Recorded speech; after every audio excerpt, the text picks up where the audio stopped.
Okay. Hey Tyler, how are you? Well, let me talk to my subscribers. Hola, ¿qué tal? ¿Cómo están? Estoy con Tyler, quien es de recursos humanos que trabaja en la empresa de Interfor. Como les dije, él ya está aquí presente hoy, que les dije que iba a hacer la entrevista martes.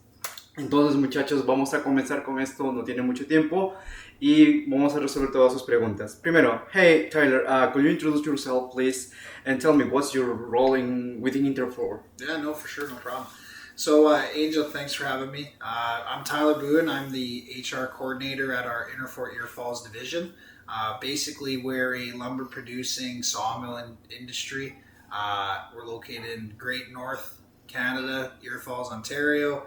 I've been with the company in HR for about 2.5 years now, and we're always looking for new talent to come and join our team. Awesome, Tyler. Thanks for your answer. So my subscribers, they are always looking for jobs in Canada or job opportunities in Canada. And as we talked before, you have one job positions to work in the same company like me, guys. So please, could you tell me what's production technician and what's the requirement for this job that you have for us? Yeah, no problem. So a sawmill or planer production technician is as simple as that. You're a technical support to the production that's ongoing. We have 15 different production technician roles within our two departments of our facility. A production technician basically is someone who monitors, attends, and controls the flow of production at many machine centers. So whether you're hands-on piling lumber or hands-on with tools to make sure the boards are unskewed and fixed so that production can continuously go, that's basically what you're doing. You're operating machine centers, working with lockout, tagout, pre-task risk assessments. You're basically there to make sure that production's running. We are an assembly line in a sense, so we go right from what a log comes in as all the way out to our final product. So you're hands-on in that process and you're making the product work at the end of the day. Awesome. So, Tyler, who can apply to this kind of job? Because my subscribers, they always ask if matters if you're man or woman, or if you are like 40 years old, or if you are really too young, like 18, 19 years old, to apply this kind of job. So, could you tell me a little bit about this? So the production technician role is really open to anybody. We obviously require some sort of competencies, skills, and ability with doing physical labor, and at the same time being able to communicate with a team and independently work yourself. Age requirement, since we are a unionized workforce, you have to be over the age of 18 years. That's written right in our contract, but there is no age limit. We pretty much hire a mass range of different ages. Male, female, it doesn't matter either. We actually have a 35% female workforce, which is quite high for the industry standard. And we got employees from all over. We have employees from Ukraine, we have employees from Russia, we have employees from Colombia, Mexico, Peru, you name it. We'll pretty much take you as long as you have good work ethic, good team atmosphere build, and you're going to be able to commit and be responsible for the job at hand. Yeah, I love that answer. I mean, it doesn't matter which country are you located right now, or it doesn't matter your age, because there is women who they were asking me about, yeah, I'm cleaner, and I've been working with a lot of years with my body, physical demanding, cleaning all the time, and they want to apply. I always tell them that it doesn't matter if you're a woman or man or your age. There were actually a woman who's 45 years old, and she were asking me. And also, do you think that Cuban people can apply for this job, or there is some regulation or policies that those people cannot apply because of the country or something like that? Really, I don't think there's any set rules that you can't apply just because of that. Mm-hmm. We basically, what happens is we have an LMIA, which is a labor market impact assessment. So we clarify that we're unable to obtain talent and capable employees to fill the void. So as long as you're able to get a work permit and obtain one, we help cover that with Ivy Group. you get fit in on our LMIA, and then we put you up and we help you out here so you can succeed in a workforce in Canada. Amazing, amazing.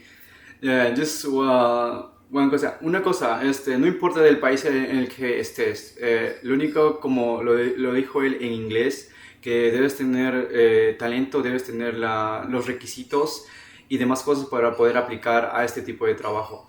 So Tyler, please, I want to emphasize this, like, it really matters if you have or not have experience related to this job. It matters, or is like an assist? I would say it matters in a sense. It's more of an asset to have the knowledge and ability and past experience in an industrial workforce. It does help you with familiarity, what the whole job entails, but there is no set requirement on how much experience you need or familiarity with that type of job. So really it's open for anybody, as long as you're willing to be able to come into work, do the industrial workforce lifestyle and adapt to it, you can succeed in or for. That's the key, adapt to it. Necesitas adaptarte al ambiente, necesitas adaptarte al trabajo y a todo lo demás.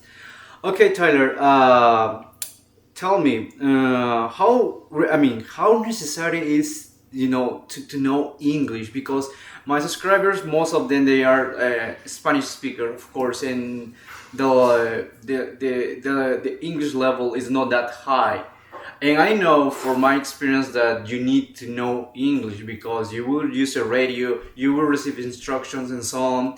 And I know, there is friends who lives in front of this house who they didn't speak English pretty well at the beginning, but now they do even better than me. But the thing is, the language, it will be like a barrier for them to apply for this job.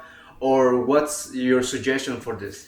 I would say, like you said it best, you have a lot of areas where you need to communicate and work with teammates and crew members. So English is a very important asset that you need to bring to the table, mainly because we do work in a safety sensitive environment. There's moving parts, there's moving product, there's moving people. You have all that going on at the same time. You need to be able to communicate and speak openly, freely. For the most part, a basic English level is good as long as you can understand well and you can comprehend what's going on. And you do increase your ability while you're here. We did have some employees that came that had a very minor English ability, and they've learned and they've increased their skills. But coming in with as much English knowledge and transferability with it from Spanish to English is going to make you set up for more success. Okay, Tyler, thank you so much for that answer. And please, before to let you go, I would like you to repeat the requirements, like the most important requirements for my subscribers to apply for this job. I know the language, job experience, and something. Maybe you can repeat that or add with simple words for them maybe to understand. And I will explain it to them what's the requirement, because this is something important for the company to apply for this job, because it's not for everyone. A doctor won't be able to apply for this kind of job because it's not something related to your career, so you have to understand that. Yeah. So the biggest requirements are being able to adapt, being able to do physical demand to the jobs. It is a very strenuous, repetitive job, so being able to lift certain amounts of weights, do certain movements over and over again, being able to stand for long periods of time. Those are all critical skills and abilities you need to have. And then on top of that, it does help. The higher English level you have, the better. It does make the job a lot smoother and easier. And then being able to be flexible and move and live in Canada, you will be away from your families for the most part if you have families. So being able to put the time in, setting your feet in the ground, and then being able to grow from there. Another little asset that would help, Ear Falls is a very remote community. We are quite far away from any city centers. We are 45 minutes from Red Lake, Ontario, which is about 6,000 people. And then we're an hour and a half away from the next largest drive in Ontario, which is 8,000 people. So being able to have a license or previous driver experience in the countries that you come from, that'll help you be able to obtain your own license so that you can get yourself around. Because being able to come to Canada, it is how it is. You want to be independent, you want to have the freedom, and we can provide you that here at Inner Fourier Falls. Awesome, amazing. Thank you so much for coming here and for for you and to let me, I don't know how I can say this properly, but I'm really happy to have you here and for you to consent. Oh damn, I don't know that word. Consent that interview. Yes, that's the word. Consent that interview. Because my subscribers were waiting for this for 2 weeks, and yeah, now guys, you have the interview. I will translate as best as I can, or I don't know if YouTube they will have their own translation or so. But yeah, Tyler, my man, it's a pleasure, Angel. Thank you so much. Remember, guys, it's just one current position right now. So if you're interested, you think that you can meet the requirements and the abilities that I kind of mentioned, Angel went over, send your applications in. Yeah, I will receive the application o recibiré los currículos o resumes una vez posteo este video, muchachos, así que estar atentos. Tyler, I mean, one more time, thank you so much for you being here. Thank you, Angel. Okay, let's see.